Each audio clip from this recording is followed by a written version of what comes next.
Welcome to the Inside Track. My name is Grace Shie, and I lead Mayor Brown's global mobility practice. I'm joined here by my partner, Morgan Bailey, in Washington, D.C.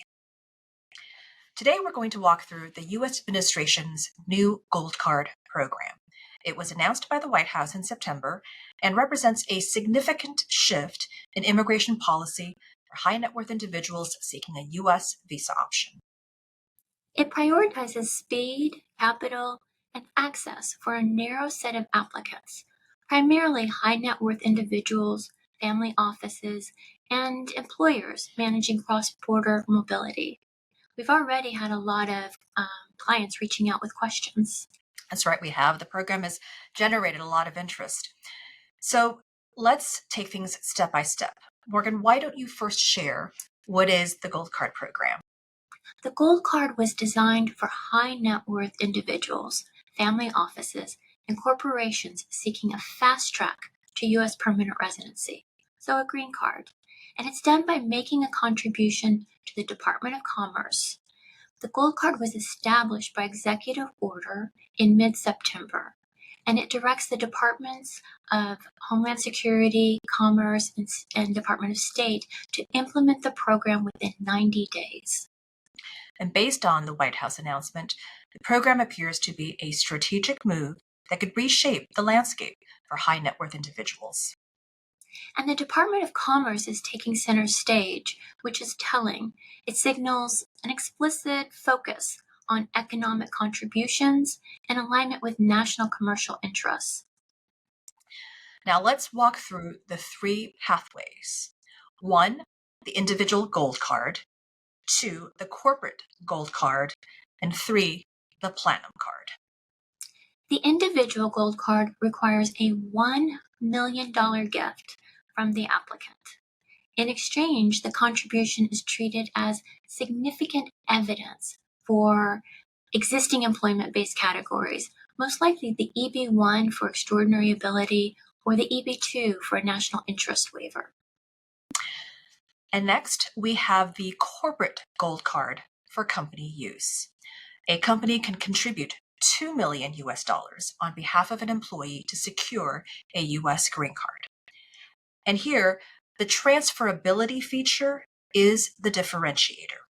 As we understand it, if the sponsored employee leaves the organization, the company can reassign the green card sponsorship to another employee, subject to vetting and a transfer fee.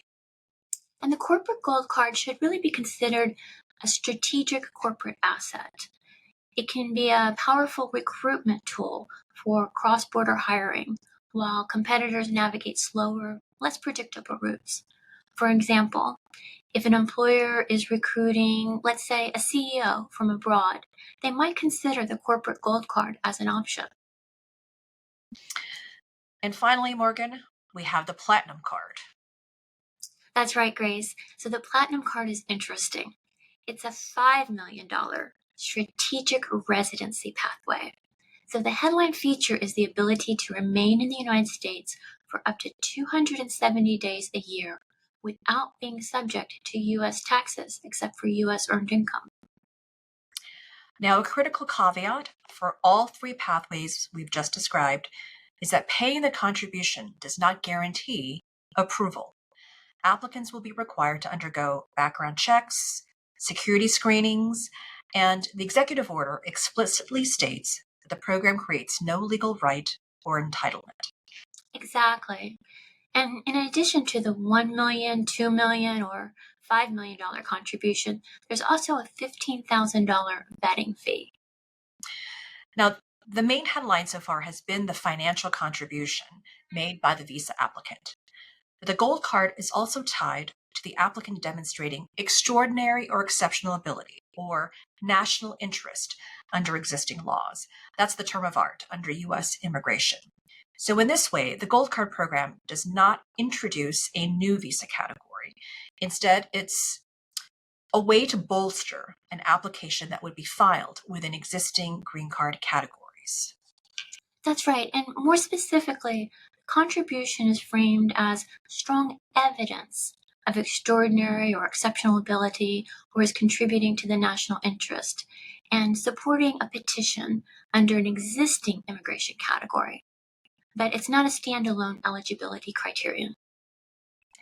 It's possible that the gold and platinum cards will move a visa applicant to the front of the processing line within EB1 or EB2, but per country limits will likely still apply.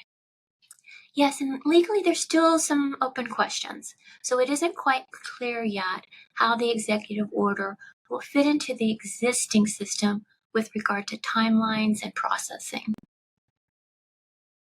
Now, some have compared the Gold Card program to the EB5 program, which is an existing employment-based green card category, but they are different. On the one hand, the EB5 program creates or requires job creation and capital being placed at risk.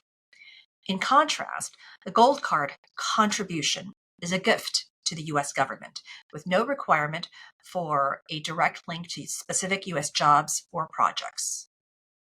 And because this is a new approach, there may be some challenges or delays that are possible.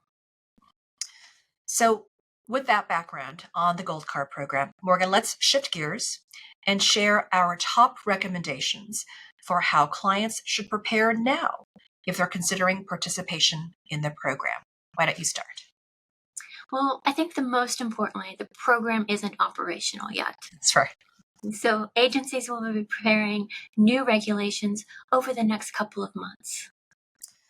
And it's worth reiterating that the program does not guarantee a green card. Applicants will be screened and vetted by the relevant agencies. And it's important to prepare early, so high net worth individuals and family offices should be ready to document the lawful source and path of funds.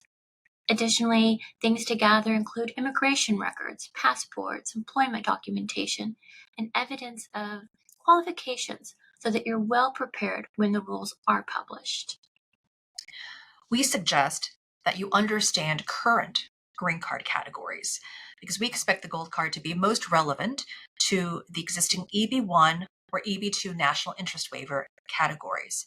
Study them so that you're best positioned to choose the category that best fits your profile once the program is launched.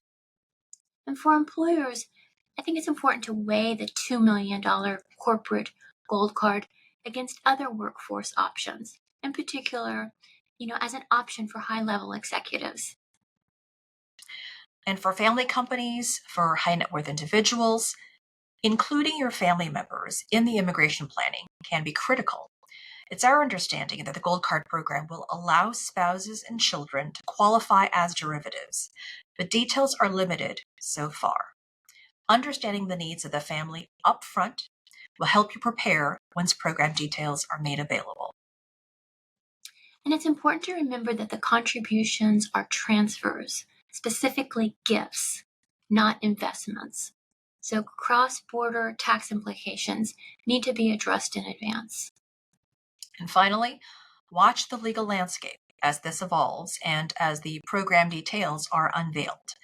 The implementation of the Gold Card program is expected to take place 90 days from September 19th, which takes us to the end of the year. Here at Mayor Brown, Morgan and I will be watching this space, ensuring that we can offer you an inside the Beltway perspective on the Gold Card program. That concludes this episode of The Inside Track. Thank you for joining us.